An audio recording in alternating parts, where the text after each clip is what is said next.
Alright people, today's video is on oral health care and I'm going to make this really fast. I didn't have much time to set up, but I've got to go get my son from school, so I'm just going to explain this and then I'm going to go.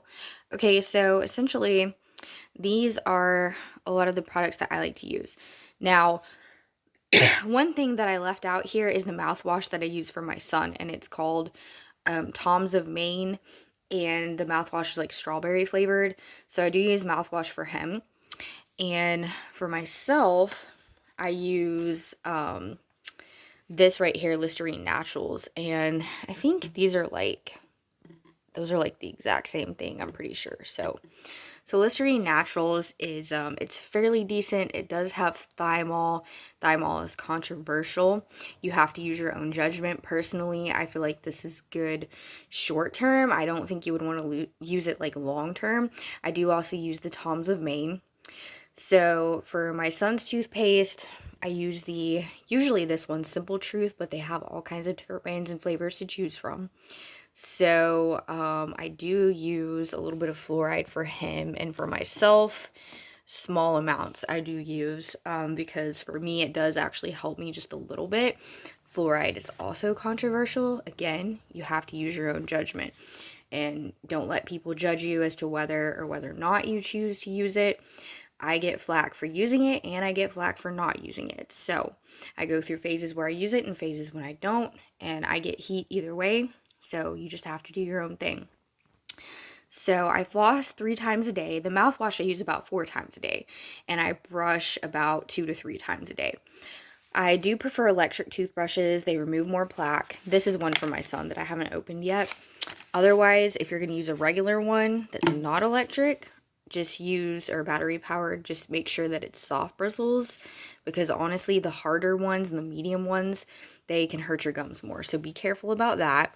Same for your kids, soft bristles to protect those gums, and it can lead to gum recession pretty quickly if you're using a brush that's too hard. So, and I do use a wooden toothpick, say 2-3 times a day, just to kind of, I don't use it in between my teeth, but I use it kind of like on the front surface near the gum line, just because it helps remove plaque, because I have a certain plaque buildup area on my bottom front teeth, and that can lead to decay really, really quickly. So there are a ton of products online that I can recommend that I have used over the years.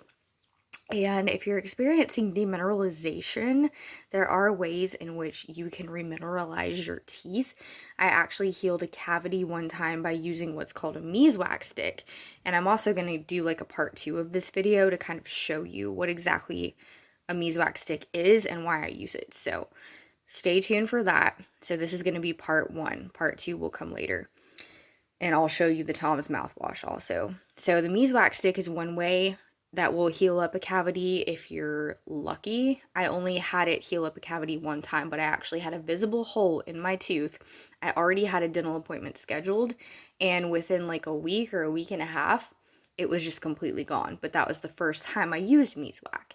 So also, it sounds weird, but eggshell powder is another thing that can really help remineralize your teeth, like actually eating eggshells. Not a whole lot of them, but a very, very small amount. You want to make sure that you are consuming cod liver oil if you're experiencing any kind of tooth decay. So dentists will tell you that you cannot heal a cavity, and this is just my opinion. It's my opinion that it is possible. Is it difficult? Usually, yes. Can it happen? Absolutely. I've seen it happen in myself, so I will certainly testify to that. So there are some other things you can do also, and in the future I'll be reviewing more products. But I floss 3 times a day, and this I believe is a silk-based floss, but you do not want to use typical over-the-counter just like waxed floss. I usually have to order mine online because it's hard to find unwaxed floss.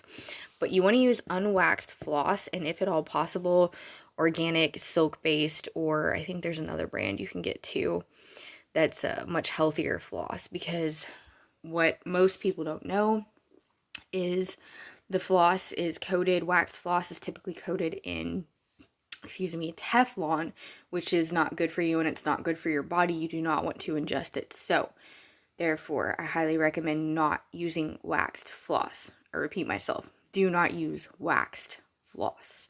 Okay?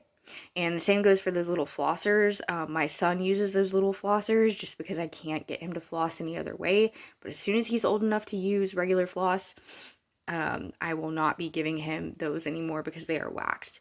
So, again, using your own judgment, and I'll continue with part 2. Thank you.